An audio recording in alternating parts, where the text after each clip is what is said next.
I hate it when people look like you're pissing the kids at Christmas because you tell them that you put chocolate and tomato sauce in the fridge.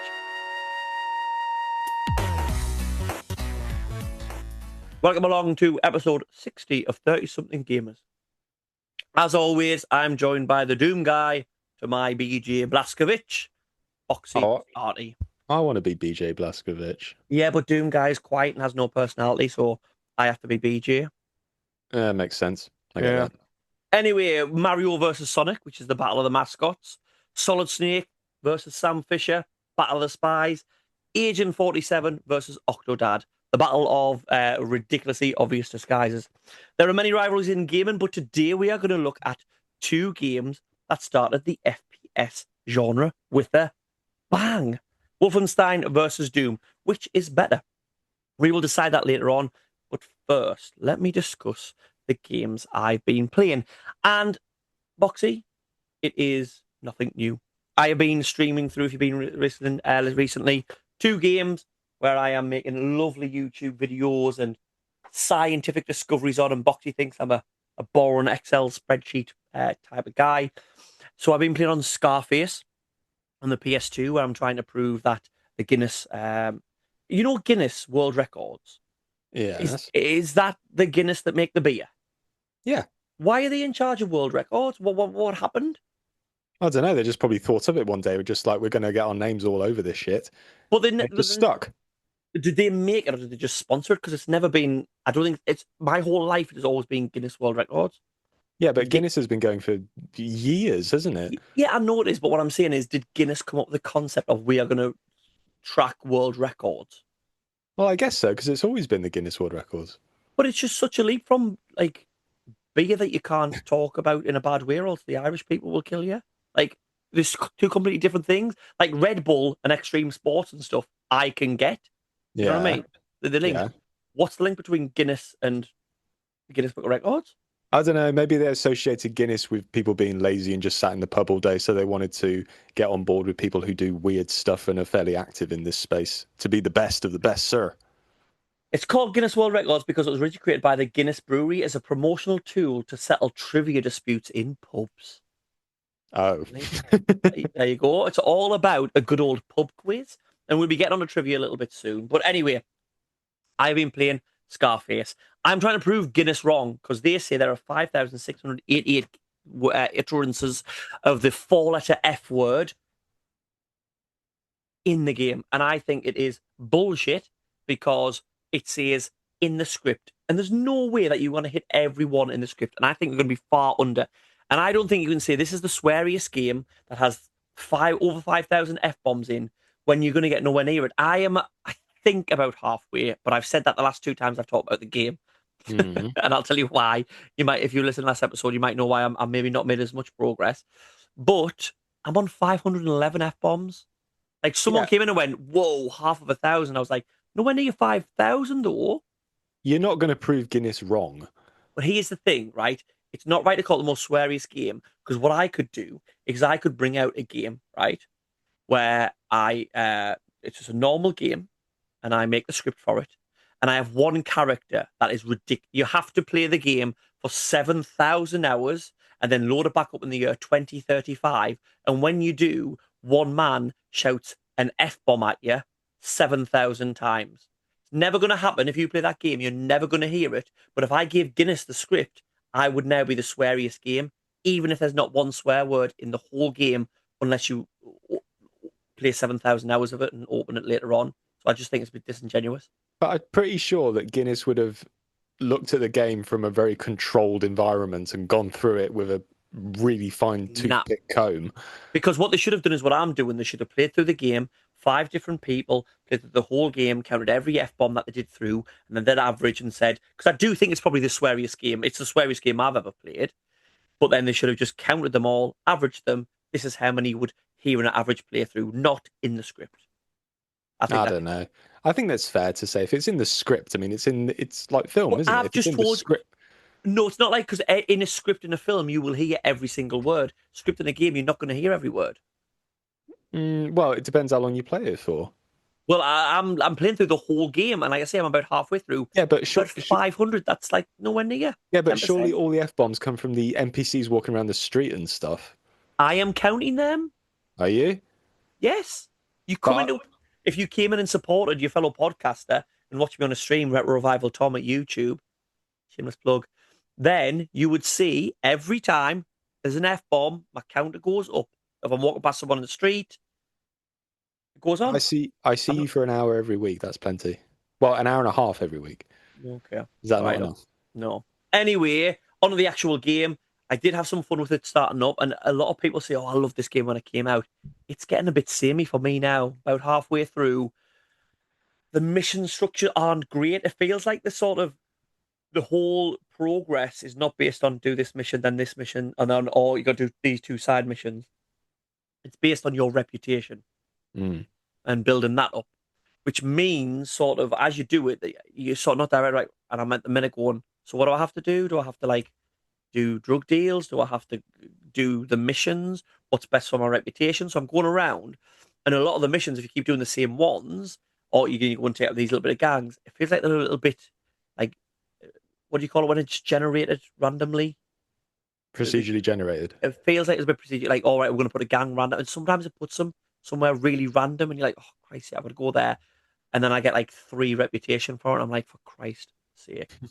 So, I don't know. I'm starting to lose love for it. I mean, it's still funny. I've realized Tony Montana is a Yeah. 10-year-old, an angry 10-year-old boy. That's all he is. Oh yeah, it was like that in the film. I know that, but I'm realizing it more. Like, sort of, there's so many instances where he says it in a quite funny and quite funny and realistic to the film way. But people say stuff, and he just says, "Oh, what your mum?" But like in a much more eloquent and Cuban way. Or like, "Oh yeah, oh, it sounds like you're gay." Basically, what he's saying. There was a gang came and took out all my mates at this place opposite, and oh my god, there's so many deaths. We're going to go and get a revenge on them. Where are they? Oh, was this Ortega gang up over there? Sounds like a sausage fest. Oh Christ, I wet Tony. Not the time. But it's Yeah, he's funny, and it's funny. yeah, it's making me laugh, and it's based on the figure, the sort of the figure of Tony Montana. He's the But short bloke. He's the short bloke it is in the gang of lads. he is short man syndrome. Even though I don't think is Al Pacino small, short. I don't think he is he? He's not tall. He's got a long head, hasn't he? Yeah, he's got a very yeah. He's He's got very prominent features, but like he is. I think he is quite short. no okay because but he has the air of a man who's much shorter. I wrote short instead of Al Pacino. Al Pacino height. We'll see here. What are you guessing at? What are you guessing? I think he's 5'8". 5'7". Hey, not bad. His actual height is also estimated 5'6", so he's put an inch on for the movies, don't we all? Depends what movie you're watching. Sometimes too. But as well as that, you played Scarface. What are your overall views, nostalgia wise, from back when you first played it? What do you think of? Do you think it's really good? Was there annoying stuff in it? What how do you perceive it? I always thought it was like the sillier version of Vice City because the vibe is still very much the same, the Mhm. neon kind of world and the way you interact with everything. I just liked the mini game kind of side of like I like the money laundering side of it all. No, no, no, no, Oh, I loved it. no, I really no. liked Right, it. nostalgia glasses. Go back and play through the whole game because two things. Firstly, same vibe as Vice City with more swears and whatever. The map is terrible. The Okay. map is terrible because it's not based on Miami. It's based on like islands off Miami. Hmm. So you have a little section of like 3 blocks, then one road. So there's only one way to get. Then a few more blocks. Then that's the end of the island. So when you're trying to get away from someone and stuff, you can't. You gotta go to another island. Then I didn't realize there are actually other parts that you can go to. So I was actually at a point where I needed to get back to Miami, no fast travel. So I had to drive in a boat in open sea for a good 5 minutes, then to go to Miami, right? Yeah. I pressed the wrong button and it took me, and then so then, oh, I'm in Miami. I started driving, looked at the map. I'm back on the same way I was, as turned us around because I pressed triangle instead of X because I thought triangle would come out. So I turn around, drive another 2 minutes in open sea, nothing around us at all, not even little islands or things happening. Got to make sure I press the right button. Then boat another 2 or 3 minutes to my actual mansion. Christ, right, okay, I'm back here because I want to get a bit of reputation before I go back to that island. Got my phone, got a mission. Right, big drug deal. Let's go see a supplier. Pulled up a little plane at the dock. I'm like, oh, plane's never picked us up before. Got in Mm. the plane and it dropped us back off at the island I'd just been to do my mission. I was like, I have just wasted 15 minutes of my life sailing on PS2 blank water. What am I doing? And if you listened last episode when we talked about things like go, Mick said nope. I lost 2 hours, right, of play. I streamed for 2 hours. My disc wouldn't load, so I needed to give it a clean. I got it out, give it a clean, put it back in. It had not saved once in 2 hours. If you wanted something to enjoy yourself over at the end of a day, a hard day, you need to release some frustration. Give it the knuckle shuffle boxy. Go to my live streams on YouTube and have a look at the last sort of 10 minutes where I load the game back up, and I Mm. am just in absolute depression that I realised because I hadn't enjoyed that 2 hours. It's a crappy little island. I'm just grinding on it, and it was all gone. Here's the thing: Scarface has an auto save. Can you work out, Boxy, why it hadn't saved? Because you didn't enable it. No, because I played for another 8 hours before then. I played for another eight. I played a previous 8 hours. It had auto saved every single time. Does it just, I can't remember, does it just shut off autosaving at some point in the game? No, it auto saves every time you sort of do a mission. Yeah. Now, the little island that I was on, the missions I was doing, even though they had cutscenes in the middle of them of new people turn off, blah blah blah. You get the screen at the end where it tells you what reputation, what money, and stuff that you've got. Mustn't have been classed as real missions. They're not classed as real missions, so it doesn't save for anything. That's wonderful. There's no manual save in the menu, so even if I wanted to go, oh well, I'm going to save, not a chance to do it. So then I then streamed again, actually today, to make up that 2 hours of gameplay. And I got to the end, and then I was like, why have I not tested to make sure it's saving or a save? Found out about there's no manual save. It saves after a mission. Right, well, I've streamed for 2 hours now. I need to go. I've got an angry boarding school graduate waiting for me to stream with them. Oh, is that To, why you were late? no, it wasn't. It was something else, but that Mm. didn't help. I need to come off, but if I turn it off, I'm going to lose 2 hours again because there's no save icon or anything coming up. And just find online, oh, when you launder your money, apparently it saves. So I found this little hut, um, walked over, laundered my money, and they said, oh, we're saving your game. So it's right on my last tit at the minute, but I will finish it for scientific purposes because Sounds like you're playing it wrong, Tom. no, play it back again. You'll enjoy it for the first little bit. If you try to go deep all the way through, you'll still have some chuckles in the lines, but no. I'll be the judge of that. Anyway, talking about sailing the PS2 very open seas, I've also been streaming Black Flag, where I'm Right. trying the new one where I'm trying to work out, is it a pirate game or is it an Assassin's Creed game? Pirate is trouncing it, by the way. And I'm still really enjoying it. Still really enjoying it. They've added missions in to get extra people on your ship, but they've actually put a bit of story into it and things. It's not just a go here, get your ship right, go here, get your master at arms. They've got a little bit of story which add some stuff in, which is cool, really cool. And you said as well that it just looked the same as Xbox 360, but it doesn't. You need to have it playing on your own hardware and look at it. It's gorgeous. It's just so Oh, you're gorgeous. yeah, it's beautiful to look at. So I am playing through that on stream as well, and I wasn't going to just because I'm trying to work out Assassin's a pirate game. I was just gonna hammer through the main story missions, but I found myself doing like 2 hour streams where I'm just going around saying, "Oh, I'm gonna take this fort down. I'm gonna get some resources and stuff," which ultimately you probably have to do. But it's just dragging me in, just enjoying sailing around in a good old shanty about someone's boots or some whore from Jamaica or something. It's what I'm all about. But what I did look at, Boxy, is you remember last time I said I played it, I'd not had it online, so I didn't know what the microtransactions and stuff were like. Mm. I've had a little look to see. it's in the Animus, so they've tried to disguise their shop as, oh, actually, it's a game within a game. It's Inception buy-in that stuff offers. They've got a sort of battle pass Okay. in there where you unlock stuff the same as you would on Fortnite. You play for X amount of time in there. And at first, I was like, where do I get these? There's two different, what, these games that have multiple different credits and multiple different ways to buy stuff. It's one of them, and it was these purple sort of credits. I was like, how do I get these? And I've looked on the map since, and they're actually timed events around the map. So I've not went to any of them yet because I'm assuming it's post game type of thing. So I'm assuming I'm not strong enough. But you can go to these timed events and do things. So I think that'd be quite cool if you do really enjoy the game because you don't have to pay for them. I'm assuming you can pay for the purple credits, but if you just want to do it yourself, you do have there's 2 days to do this sea battle or whatever and get them and stuff. It will extend the game on, which is really good.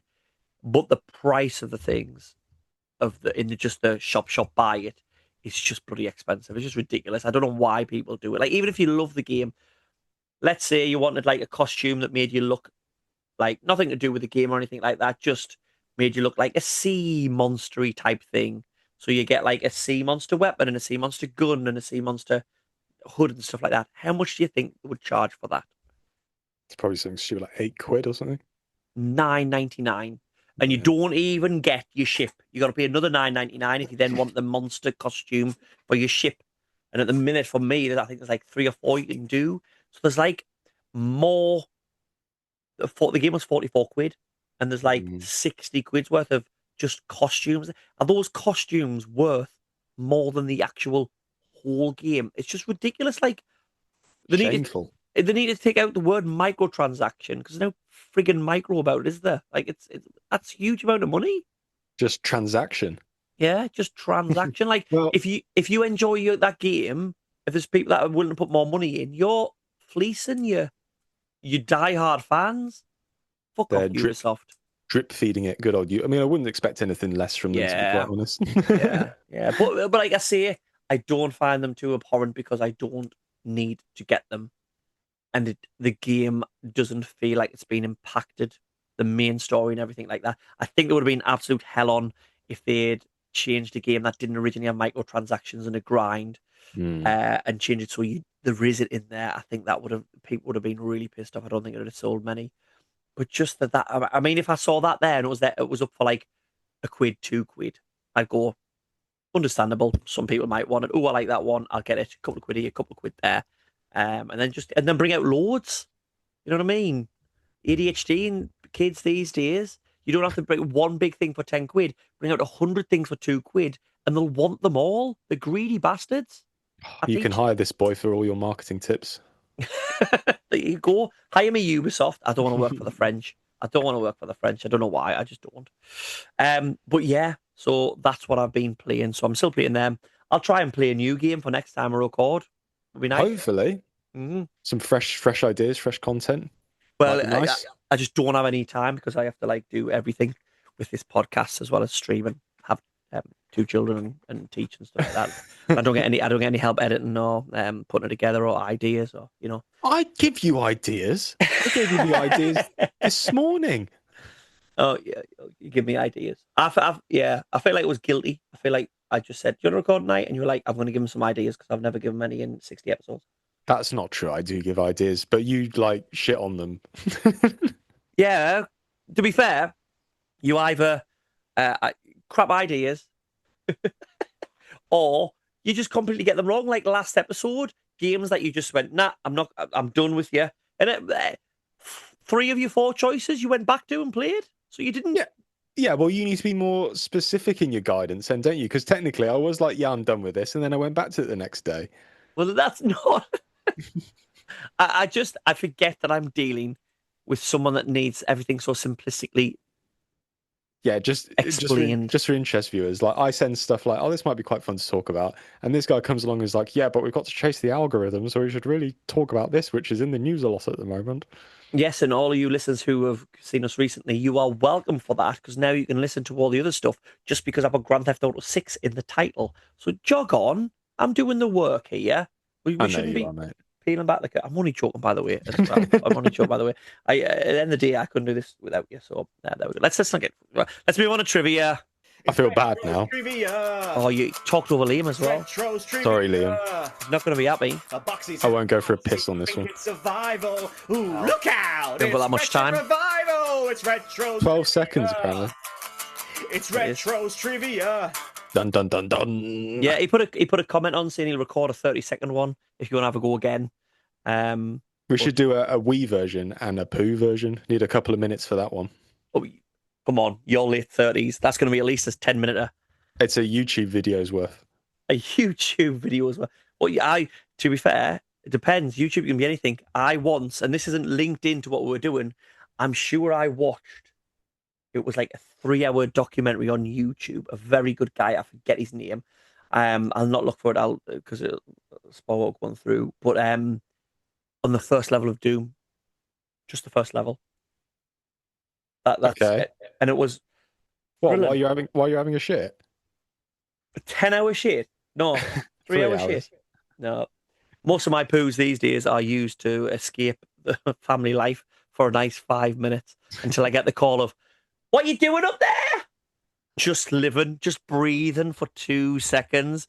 Let me have my solitary nearly 40s poo while I scroll the internet and don't have to answer the question why or answer a little girl whose first answer to everything is no.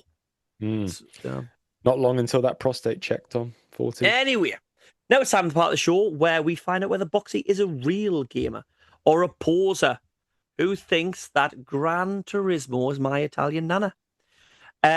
So this week, I was trying to think of one because I've just realised in the script I hadn't deleted it. I had Stranglehold, and I was going to try and refer to you in a sexual manoeuvre that you would perform, but I couldn't make it work. So Gran Turismo is what you got.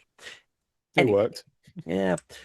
This week's show, as always, I've been Boxy, and last week's trivia just came up with a load of stupid names for games that were porn parodies. So just sat at a desk and thought, oh, what's the question going to be? Simpsons shit and run. Sorry, shit and come. Whereas I've actually done some work. This is why I can't play as many games as Boxy. I apologise, audience. I have recorded off the internet. How many have I got? 1, 2, 3, 4, 5, 6, 8. 8? Christ. 8 well-known sound effects. First of all, you gave me a load of shit saying you do all the work. Christ, you're giving yourself all the bloody work. Like, there's no clause in our relationship or whatever you want to call it that you have to really go all out on the trivia. You could just do standard general knowledge. I don't set the bar high at all for it. So there you have it, audience. Boxy doesn't set the bar high for you on anything. He just does the bare minimum, whereas I care about you. Even though you voted against us as best trivia, you won best trivia master. I know. I'm not showery shit in this. I don't know. Right. Anyway, I'm going to put you a sound effect. You just got to tell me what game it is from, 1 point, and what the sound effect is, another point. Are you ready for number 1? I'm all ears. So it's Metal Gear Solid, and it's when Snake gets spotted. Snake gets spotted. That is 2 points. Thank you for taking a little bit of time. So the audience at home can have That's a go. easy one. They're going to get that one in a heartbeat. Okay, this one, a little bit harder. It is a sound effect you know. I'll give you it again. It is a bit harder. Okay, it sounds like an intro screen. Okay.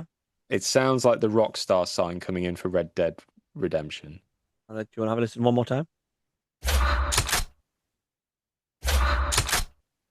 Or, well, okay, I'm going to guess it's actually when you pick up a gun.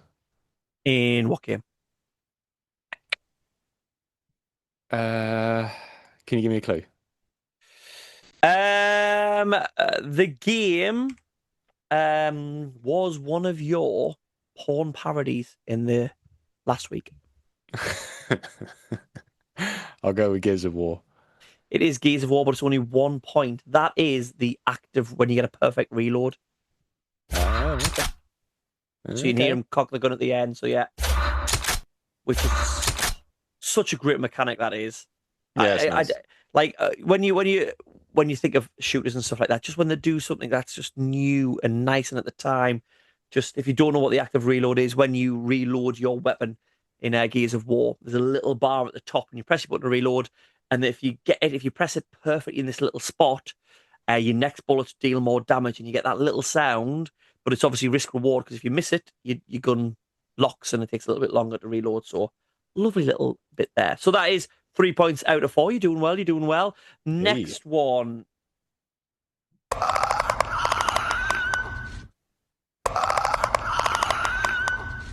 I recorded that one in the big market in Newcastle at 3 o'clock in the morning. It sounds really familiar. It's Last of Us. And it is Last of Us. It's the sound of the clickers. It is the sound of the clickers. I remember first seeing the clicker, scary ass, because it proper takes down the mood of you can't take this out. Like, just avoid it. I always thought they looked like fresh ginger. Mm-hmm. I always like fresh ginger, not the actual flavor, but like pictures of it because it can look like all sorts, penises and things. But it's quite funny. So that's 2 points. So you are on 5 out of 6. Lovely. Not doing This bad. one is another one you should get.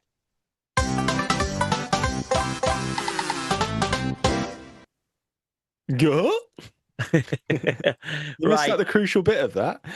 No, that would make it obvious if you heard the main characters speaking. Yeah, it's you just feel happy when you hear that, don't you? You do. Do you want to do it again? Do you want a bit of Yeah, I want to feel happy. Go. Do you know what's really good about that? What? You already hear it. There's about 120 of them in the game. I'll not say it in case you haven't worked out what it is. I enjoy that sound every time I hear it. Yeah, so do I. Yeah. You know, like I get bored of Mario getting a star in Super Mario 64. I'm like, oh, just come on. Whereas I love that. Yeah. Anyway, I'm about to say it because we're way past it now. But it's Banjo-Kazooie when you get a jigsaw piece. Yes, I would have liked you to say Jiggy. Jiggy, yeah. But ukulele, which regardless of what you think of that game, it's pretty mid. But they even got that right with the bits of paper, the pages. They even got that sound right. It was similar. I've never played the ukulele, but I do have the second one. Something to do like ukulele in the something den or Impossible Lair. Impossible Lair. I've got that one physically on PS4, but I've never played it. And it was any of the people who made ukulele, the Banjo-Kazooie people, because I know it's the spiritual successor. Like this is Banjo-Kazooie new, but was that actually any of the developers on? I think it's Platonic Games, and it was Team 17. Team 17 rings a bell. Didn't they do Worms? Team 17? Yeah. But it was a Kickstarter, wasn't it? Ukulele. But then the 3D platformer came out, and it was like, nah, some people liked it, some people didn't. But then they actually listened to the feedback, and then they made Impossible Lair, which is a 2D platformer, which is much better for ukulele because they're really small. It didn't quite work in 3D. So I've got the better version of it. You've got the better game, definitely. Yeah, it's good. It's a good game. I do recommend it. Yeah. Anyway, lots of things here saying why ukulele is basically Banjo-Kazooie 3, but there's nothing saying that it's linked to any of the creators or anything like that. So there we go. It's a spirit. Yeah, it's a love letter. Yes, love letter. That's it. You're going to be spiritual success if you've got some of the people in, haven't you? Anyway, you are on 7 out of 8. Let's move on to the next one.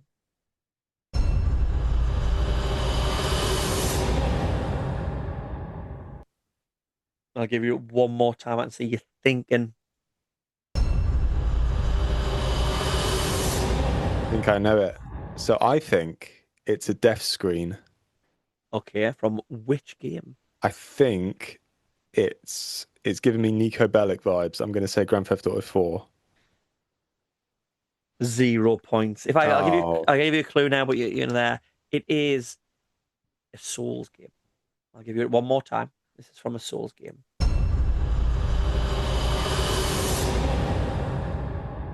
You see, it sounds like a helicopter. That's why I thought it was Grand Theft Auto. There are no helicopters in the game that this is in. I mean, Elden Ring. No, it's a one that I quit on. Bloodborne. Bloodborne, that is when you find a new area in Bloodborne. That sounds like a helicopter. That sounds like LAPD. It does not sound. It does. In the comments, viewers, right? This isn't a go boxy or anything like that. I'd really need to know whether I need to send them help. There is no helicopter in that. Listen to the end. There's a little like. It doesn't sound like a helicopter. Sounds like bad boys coming over. Bad boys, bad boys. No, that would be great. I want to mod. I want people to mod Souls-like games like Bloodborne, but put in characters like you play as the. I don't know the name of the characters from Bad Boys, but you play as those two, and those lines Marcus. coming. Who? It's Will Smith and who's the guy with him? Martin Lawrence. Martin Lawrence. Martin Lawrence's character, the lines he comes out with through Bloodborne would be brilliant. You know what it is when he sees something like, because I have the line from Bad Boys 2 in my head all the time of, "That's a nice fish, big fucking eyes, but a nice fish." It's when he's at the captain's house or something and he's like high on drugs. But like Yeah. that type of commentary over all the stuff you meet in Bloodborne, I think would be awesome. When you see Ludwig. Anyway, we got 2, 4, 6, 7 out of 10 now, still doing well. So we'll give you a nice easy one to get another point. Couple of points. Dun. Oh. Okay, so no, You wanna play it again? How do you think? I know what the game is. It's Rayman. Yeah, so It's got it's got to be the end of the level. it is. It's the end of the level on the original Rayman. The only one I was toying with is whether you collect all those things that look like grapes. Like a little bunch of hemorrhoids. What they call? I don't know what they're called. Toonies, we'll call them. Right, that is 9 out of 12. Still doing well. So this one, I don't know where you'll get this one. You definitely know it. Definitely know it. But let's see.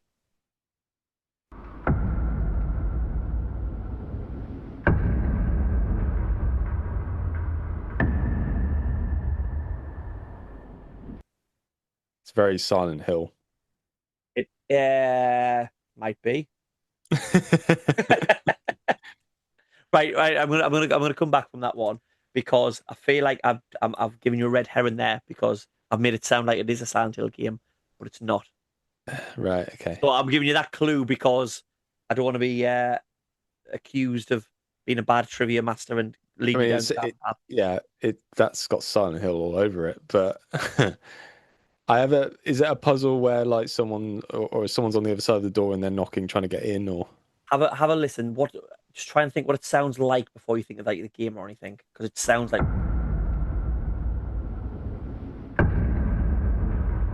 clock. not a clock. I'll give you a clue. In this game, when you hear this, you're like, shit's about to go down. It's a game that you've played since we've started podcasting. So you played it. Oh, that's a while now. It's not. That's just over a year. But you've played it in the last year. That game. Do you like it? I love it. You love it. I might have forced you to play it. Oh, it's not fucking Final Fantasy X, is it? No, I might have forced you to play it, and you loved it.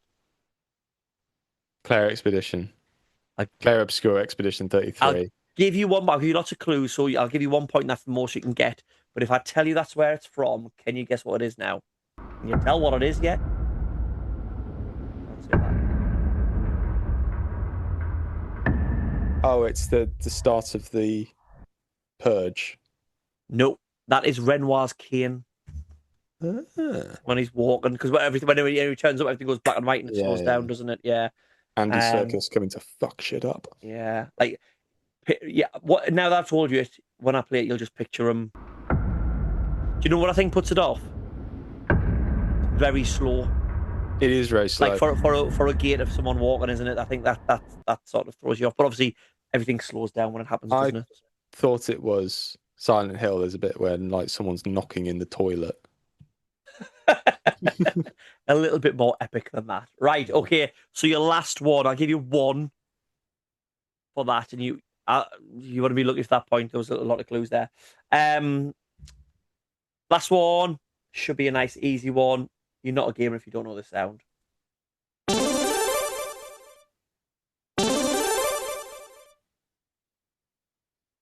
Every single gamer has that earworm in their DNA.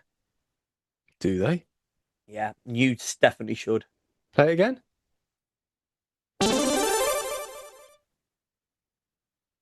Is this a Mega Drive thing? No, but you're the right era, and there's a reason why I said you should know this one. Technically, it is a Mega Drive thing, but I see it more as a Nintendo thing. Interesting. I'll give you a clue. I heard this sound a lot of time in B&Q. What? I heard this sound, and my nostalgia with this game comes from B&Q. Since when did B&Q have arcade cabinets? This one did, and my parents would go to B&Q, and I would sit at the front and play this game to death. And How is that a hint for me? well, you know it's a SNES Mega Drive game that was also an arcade game. Now that's a pretty good hint, really. When we're talking about games from all of time. Do you want Play another again. hint? Do you want another? Right, I'll give you one more. I'll give you another hint, but it'll half your points if you get it. Do you want it? Okay. Yeah. Right. Okay. Ready? Dun dun dun dun dun dun dun dun dun dun Oh. dun dun dun. Street Fighter. Yes. So what is the sound? So you're on 1 point after the half. It's the intro. It's like when you're about to start a fight. Or when you select a character. Yeah, there you go. I'll give you the point. It's when you select a character. Come on, that was an easy. Can I just say? I feel like I've gave you the last sound. What was the last sounds round I did for you? It was from Grand Theft Auto series. It was sound effects, wasn't it? Or was it? Or did I've already done sound effects? Yeah. Oh yeah. Was it all from Grand Theft Auto? No, Yeah. no. Because They it was our weren't. Grand Theft Auto special episode, Yeah, wasn't they it? weren't good. Anyway, yes. We did sound effects. I was nicer to you there, wasn't I? Than last round. Oh, yeah. Much nicer. I tried to put them in. Pop it down in the comments how many you got. And if you are down in the comments writing something in, it means you're listening. You're actively listening. Thank you very much. Drop us a review and a subscribe and a follow on our social media platforms 30 something gamers, 30 and something gamers, Instagram, TikTok, YouTube, Spotify, wherever you are listening to us, Apple Music, Amazon. It would really help us out. We are still a young, fledgling, upcoming podcast, even though we're old as frig. So, Boxy, you got 2, 4, 6, 8, 9, 10, 11 out of 16. I think that's a decent score. I think That's a decent B, score. isn't it? It's a firm B. See, it's hard on this round because in my head I'd go, well, I'd get all 16. But obviously, when you start to think of what are sound effects people know, you automatically think of ones you know. Like there was Yeah. loads came up that I didn't recognize, and I thought, is that going to be really obscure? Because if I don't know it and I'm class, you know what I mean? So, Mm. If I pull my finger out and actually figure out the tech, I'd probably do something. It would be quite cool to do something similar for that for you. I just Can only hope. What do you mean the tech? You can do it. It's just you just record YouTube. Yeah, but how am I supposed to play it on here with the recording picking up the sounds as well? You click on share. You put headphones on for once. I'm sweating here, right? So there's no echo on you. Look at my ear hole. That's just Meaty. for those watching the video. That was my sweaty ear hole. You sit there with nothing on your head, leaning back with your mic. I can't do that, or else there'd be feedback. Ruins my hair. Oh, Christ. Anyway, the barber does that, mate. Let's get into the nitty gritty of today's episode. Which is better, Wolfenstein or Doom? Now, they are both intrinsically connected with each other. So before we really get into it, I thought I would go through a little retrospective of the Doom and the Castle Wolfenstein series, or Wolfenstein as a turn two, and we can discuss the games as we sort of go through them before we have a discussion about which one we think is better. Is that okay with you, Boxy? Sounds all gravy. And that is why I was a little bit late, because I would like to say a big thank you to Nick930 on YouTube. I watched a couple of his videos. He's got a Wolfenstein retrospective and a Doom retrospective that I watched to get a lot of information and stuff from, because I am not just Boxy and I don't just go on Wikipedia. So thank you for that. Go give him a follow, subscribe, and watch if you're interested and you want to see more. Anyway, Wolfenstein. Let's start off with Boxy. Why is Wolfenstein an innovative game? Why originally were people saying, "Ooh, this is the first to do this"? Because it was the first game that did that kind of first-person perspective in 3D environments. No, you're completely wrong. Oh. Castle Wolfenstein was released first in 1981, with a little follow-up called Beyond Castle Wolfenstein 1984. And it wasn't the first stealth game, but it was the first that was really successful at it.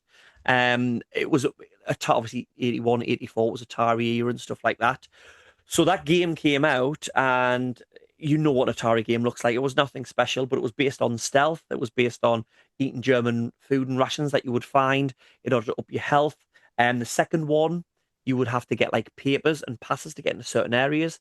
And I think for a game in 1981 that came out in Atari, that is pretty sort of advanced. I mean, that just sounds like nothing now, but that was ahead of its time. So that is why it was a trendsetter from day one. I think that's a common theme for Wolfenstein going through this retrospective. They were Well, trendsetters. they are, and I think you know what it is. It's not just Wolfenstein, which I think why this is a really good thing to look at. Wolfenstein and Doom, exactly the same, set the sort of standards when it comes to both of them. So not long after those games came out, in 1990, well, 6 years. Is that long these days? Not when you get to 40. 6 years isn't long, is it? No. When you're a kid, it is, but no one there. There was a little studio called Ideas from the Deep, which made an unofficial port of Mario 3, and they were trying to sell it. They went to Nintendo and they said, "Can we put this on PC?" And Nintendo went, "No, because we know Nintendo are twats." And they didn't want their Mario game on other consoles. So they turned it into another series. Have you ever heard of the Commander Keen series? No. I played a lot of Commander Keen, and it will be for our older listeners, maybe 40 something gamers, because I played a lot of it because it was on my granddad's PC. It was an old DOS game, Mm. and it was basically a platformer because they'd made a sort of port of Mario 3. They had to obviously change things around, but they were like, well, we're not going to get rid of all of this, so the rechange that you play is like a sort of a kid, but he's a space traveler, and it was a kid friendly like type of game. And they got loads of games. It was really successful. So one of the founders of in Ideas from the Deep was a man called John Romero, and obviously Like he was bitch. he is, and Ideas from the Deep became id Software. Yeah. So Commander Keen, this nice little kids platformer turned into id Software. Now, the reason this links into Wolfenstein and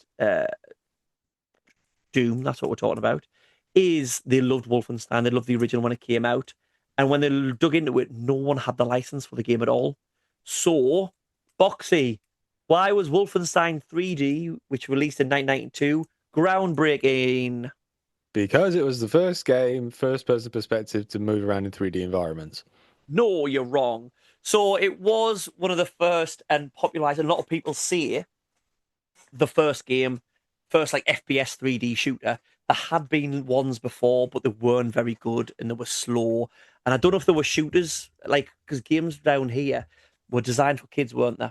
So it sort of, I don't know, you shot rainbows at a horse or something. I've made that up. I don't know why that's the first thing that came to mind. So it is sort of Champion is the first proper FPS because it was the first one that came out, but there was technically ones before it. Have you played the original Wolfenstein? No, I haven't actually. Have you not even played it in Wolfenstein, the newer games where you can find the arcade cabinet and have a little I look didn't even around? know you could do that. Yeah, you can. There is a parody of it in one of the newer ones Hmm. because it's German occupied now. So Right. all of the enemies are not Nazis, all the enemies are American, and you play as a Nazi trying to take them out. But it's the same game, and they've just swapped the sprites over, which I And think, that's why Wolfenstein is awesome. Like yeah, that is clever and funny, kind of at yeah, the same time. it is really cool. Wolfenstein 3D, if you've not played it, it looks really rudimentary now, but it was the first sort of 2D fake 3D, wasn't it? It wasn't actual 3D that you used the 2D to make it, but you could travel through it.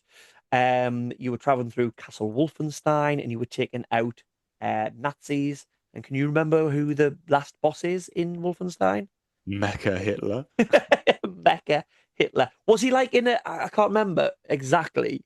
Was he like the heads in Futurama, where they're Yeah. in a head like in a jar of water on top of like a mech, wasn't it? Yeah, I think it was, yeah. And I think when you killed him, he like disintegrated into guts and blood, which was quite controversial for the time. Yeah, yeah. I think it's one of those games where The Germans didn't like it. I'm sure there's a German version where they're not Nazis. They're like some indescript country that you I do. I It's will say, Mecha Charlie Chaplin. for the time, okay, killing Nazis, fair enough, but to do something kind of that stupid with Mecha Hitler.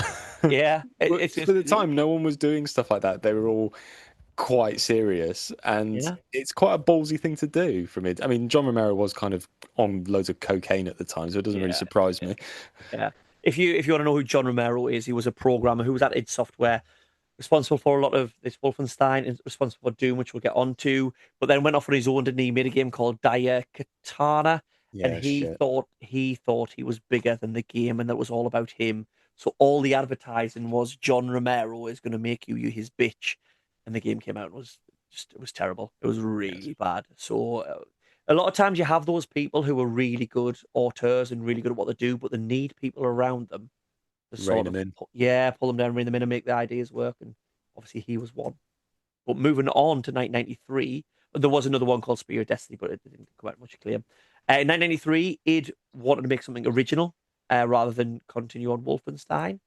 So they used. Do you know what inspired Doom? What they were doing in the offices around id that made them a lot of the design when it comes to characters and things like that. Wasn't it based off a film? Not a film, a game they Music? were playing, a game they were playing, Oh, but not a video game. oh, Dungeons and Dragons? Yeah, they were playing Dungeons and Dragons, so a lot of the original sprites for the enemies and stuff like that were coming there. Um, it was an evolution of Wolfenstein, a lot smoother, loads more gore, over the top gunplay. Set on Mars with an unnamed space marine who everyone started to call Doom Guy and it became his name, where a gateway to hell has been opened.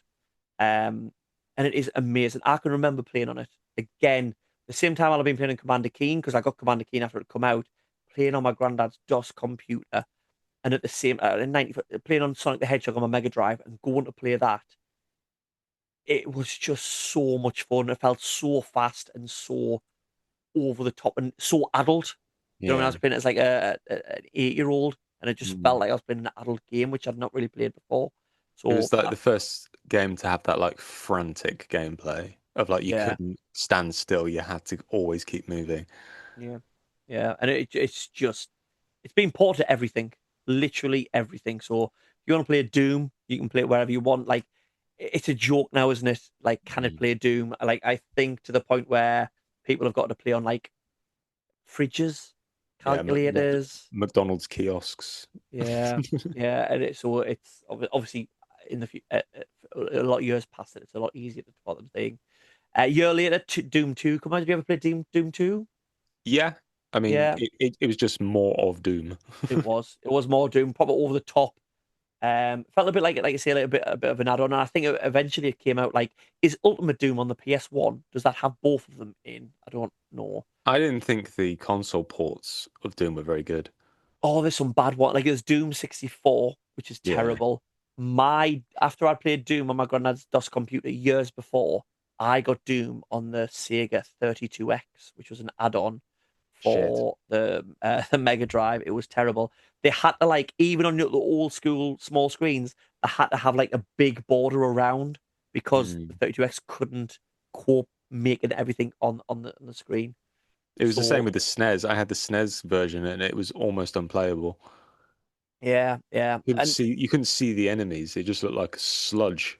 yeah, yeah, and yeah. Again, I think there's new HD remakes out of them. Again, if you haven't played them, go and play them. They are still really fun to play, even if they're like a HD remake or anything. And they sort of made like the add-ons, and then they're like for the PC you get ones that had like the first two Dooms in, and some extra levels and things like that. But they didn't do much with it for a while. And actually,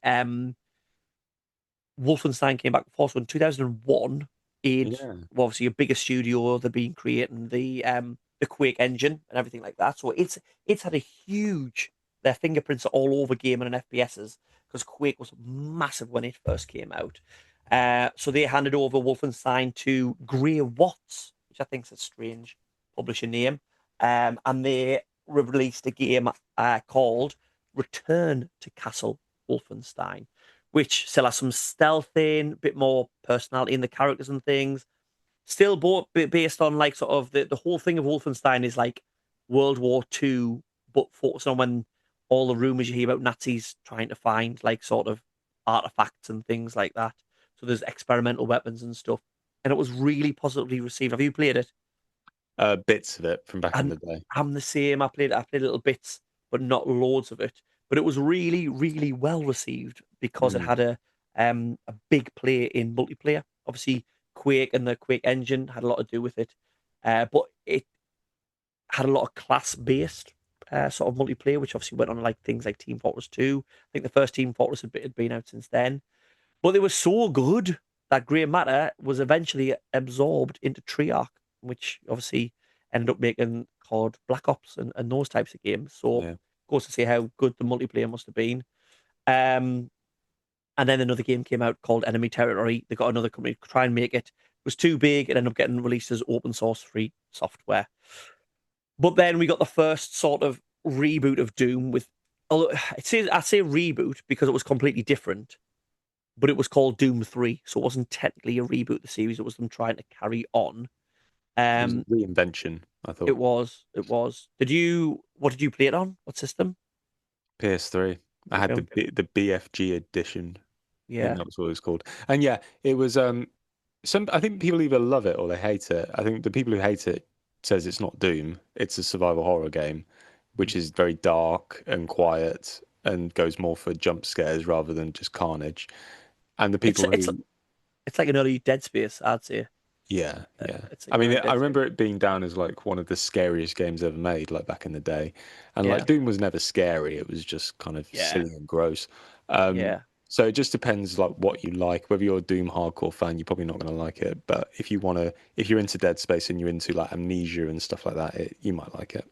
It was received really well by critics and stuff, but like you say, it wasn't Doom. It doesn't fit its DNA. It's a great game, but it doesn't sort of fit its DNA, and that's what the movie was based on, wasn't it?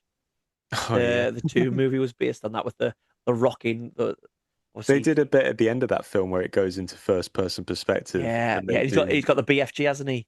Yeah, yeah, yeah. That was the Yeah. only good bit in that film. So we move on to 2009, and obviously because it's 2009, every game has to be freaking Call of Duty. So Activision thought, oh look, we've got the Wolfenstein license. Let's give it to Raven Software. Just get them to make a COD version of Wolfenstein. Again, the same as Doom 3. Shit. Well, It no, was it was that was okay, but it was average. it, It was as COD it copy. was It wasn't shit. Wolfenstein. No, it was a shit game. I hated it. Yeah, But and that one was just called Wolfenstein, wasn't it? I think it was on 360, PS3. And again, it was just that. Oh, wait a minute, COD's making money. Let's stick Wolfenstein on a sort of a thing, and it just lost its identity. So we're talking early 2010s. Both games have sort of had a reboot where it went away from what they were. So Activision sold them off to a company called ZeniMax, and they bought them both. And in 2014, a game you talked about recently on a podcast, Machine Games took over and they rebooted again Wolfenstein, but this time they made Wolfenstein The New Order 2014, where it went back to a focus on over the top combat, over the top characters and actions. You know, like like you remember the enemies in Wolfenstein, all the different Nazis and stuff you take on. You remember the people that are fighting with you. Dual wield weapons, mechs again are back with the dogs and the big ones that you're taking down. And like I say, over the top, end up in what planets you end up going to? You end up going to a planet, don't you? Is you it go to the Pluto? the The moon. moon, the There you moon. go. And it fits in with what it is. You play through the game. Near the start, you go into a coma.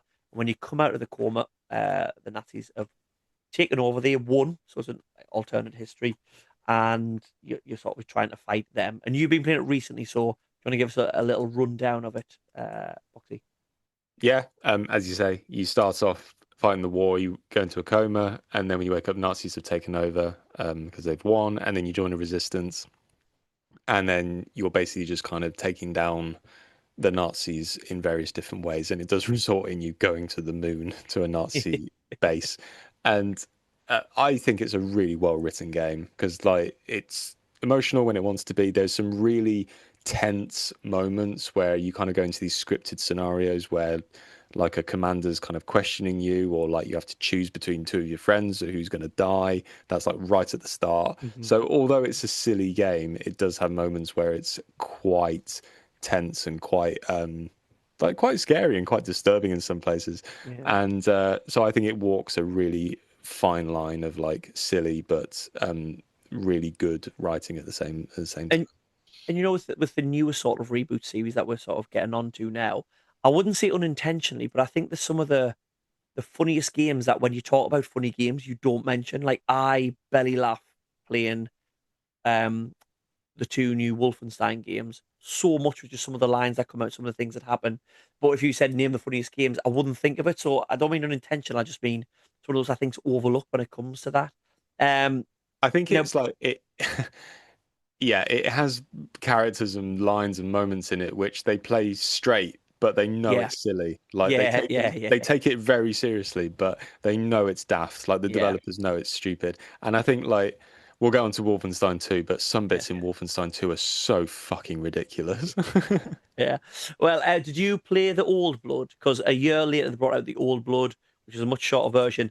I've never played it because I always just get confused because the latest Wolfenstein game that has came out, which we'll talk about in the future, is called Young Blood, New Blood, Yeah. something like that.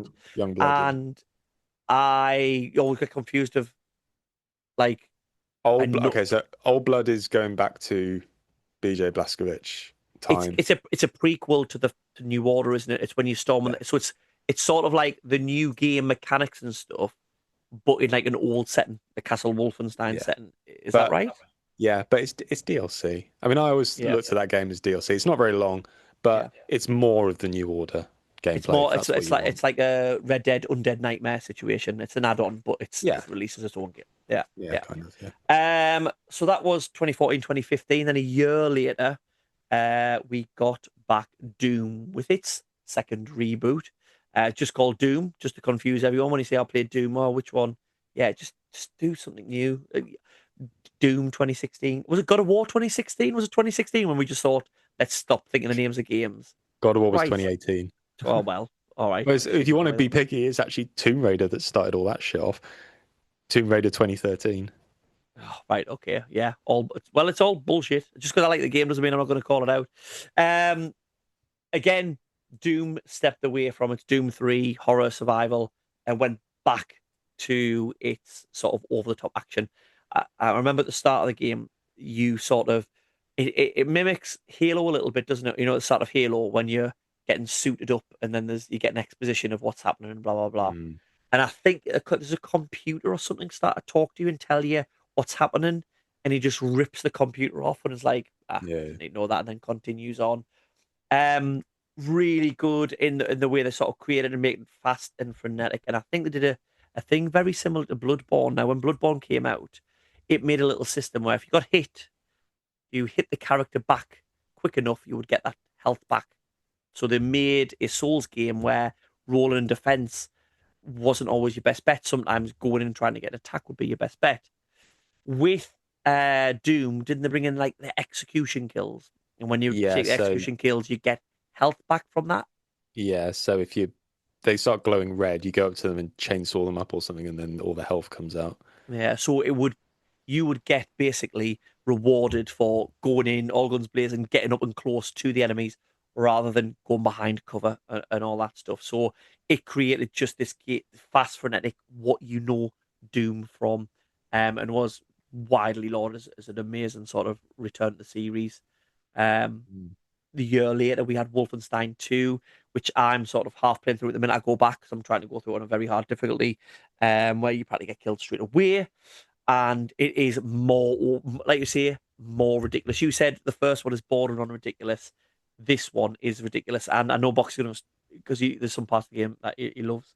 So, spoiler alert if you haven't played it. Spoiler Um, alert. yeah, spoiler alert. But because it was just when we were talking about there about Mecha Hitler, I was thinking about a part of the game where you get decapitated as BJ Blazkowicz and your head is thrown off into a fire and you think, what the hell's happening here? Then you sort of get an instant replay where a drone quickly snatches your head before it goes in the fire. Then you get attached to another body. And I think that's a bit like Mecha Hitler, the head Yeah. in a jar. It's so dumb.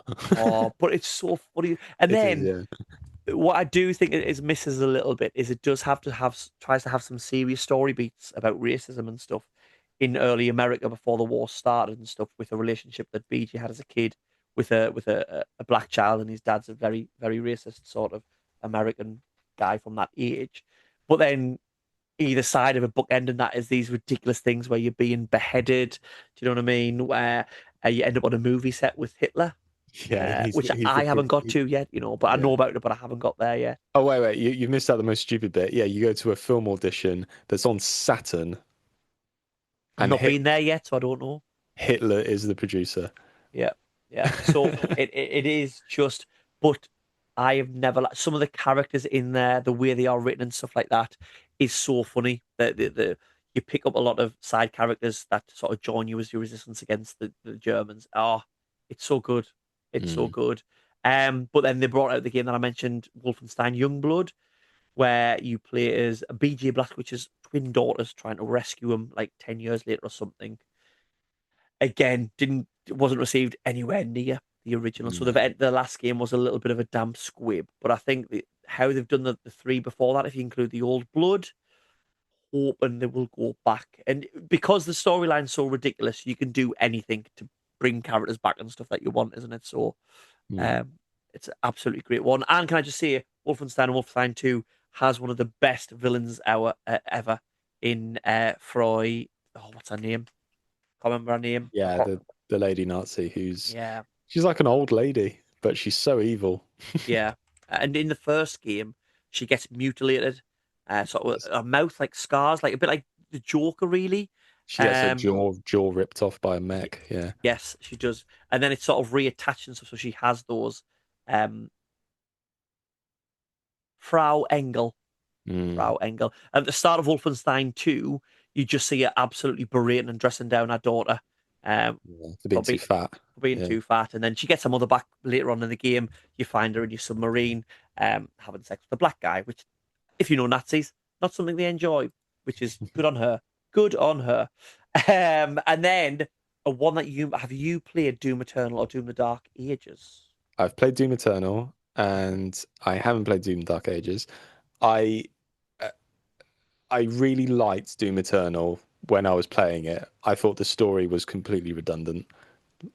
Yeah, Like, yeah. why have you got a complicated political story going on in a Doom game? Oh, I didn't know they brought much of a story. And I thought it was more. I thought it was like Doom 2. It was the more Doom, Well, pretty it, much it when it came out. was, but they made more of a point around story in Doom Eternal. But I thought Right. that's why Doom 2016 worked because they were just like, we don't need a fucking story. We're Yeah, just gonna kill loads of monsters on Mars, yeah. and Doom Eternal tried to bring in a bit more of a plot, but it was just too complicated, and there's like loads of factions, and yeah, it just got too messy. Mhm.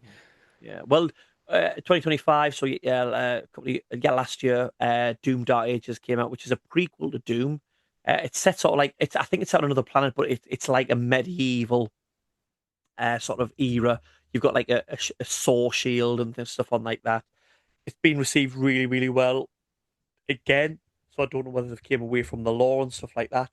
And I'm pretty sure there is a Doom game just being released, if I Yeah, am right. Like this, like a week ago or so. Um, Let me have a quick look. And this is shows you how up to date we are. Oh no, Doom the Dark Age is the last one. yeah, I don't know what you're on about. Yeah, so we are up to date. So we do know everything. Anyway, if you want a better sort of retrospective of the games and how they came out, Nick930 on YouTube's got some good videos.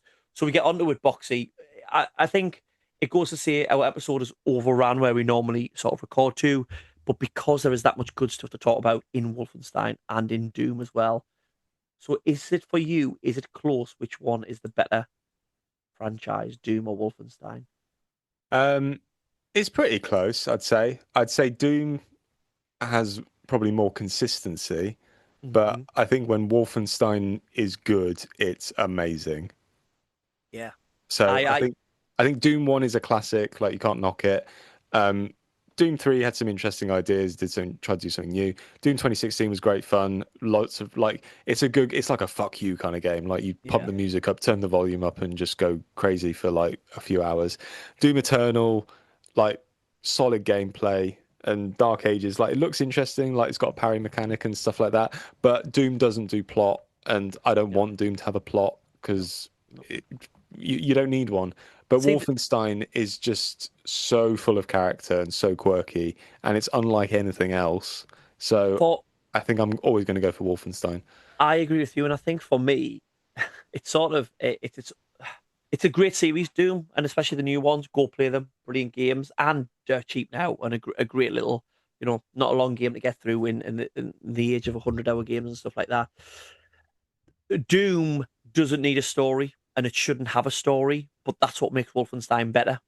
But if Mm, you put a story into Doom, it makes it worse. So I think yeah. it's that sort of thing.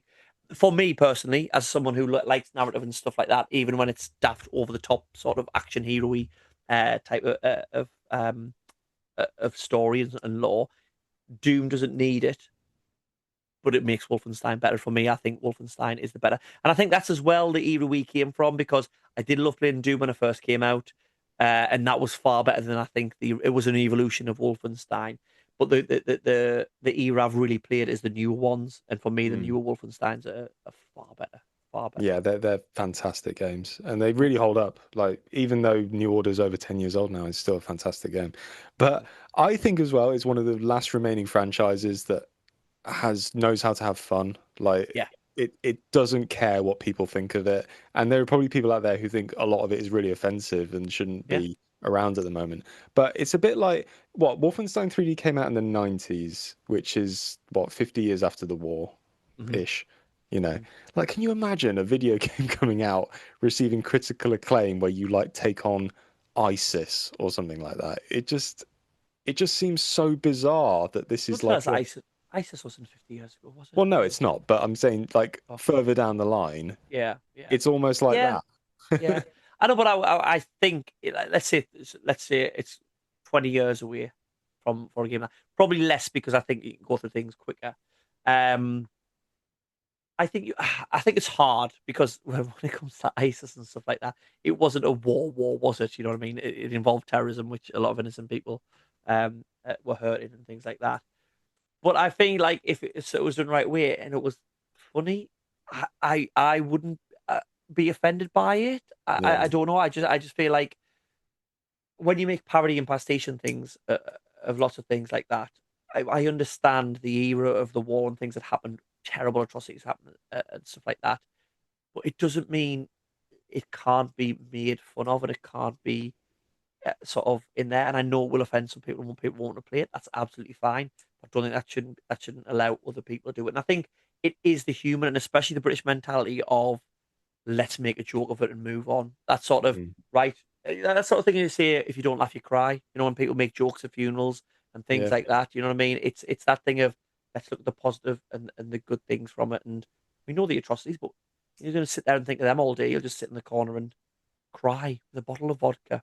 Sounds like a good weekend, but I'm going to quickly move us on. Nothing to speak about this episode, but we'll try to quickly move us on from two absolute pioneers of a generation, so innovative, to one of the most pioneering, so pioneering I can't say it, an innovative part of a podcast you will ever hear, called The Game Buster, not stolen from Carl Pilkington and his Rockbuster at all. But this is where I give you a cryptic clue towards a game. Give you the clue today, and I give you the answer to the clue on next week's episode. So, last week, my clue was, that twat that howls at the moon has been blended up and put in a German's beer. Wolfenstein. I see. I wondered whether starting to make these linking with what we're talking about would help you, or whether it was just the easy clue. But I yes, got that straight away last week. I could see on your face. That's why I stopped you before you started giving clues. That twat that howls, obviously a wolf, being blended up. Not really. I just was making it a sentence. Putting the Germans beer. Obviously, Germans drink from a stein. Obvious Wolfenstein. So let's go on to a harder one this week, because I'll give you a couple of easy ones. So here is the clue for next week's Game Buster. Are you ready, Boxy? All is. He said, I'm not going to perish. Weep, my sibling. Okay, I'll give you that one more time. He said, I'm not going to perish. Weep, my sibling. Weep that is your my sibling. Weep, my sibling. And that is your Game Buster and your episode for this week. Thank you very much for joining us for this week's episode. We 2 days of time, we will have our use of microtransaction, and we hope to see you back here this time next week. Thank you so much for listening in. We really appreciate if you drop us a review, a follow, a subscribe, or all those other things you've got to do on the internet. And it's a good night, goodbye, good morning, wherever you are from me. And it's goodbye from him.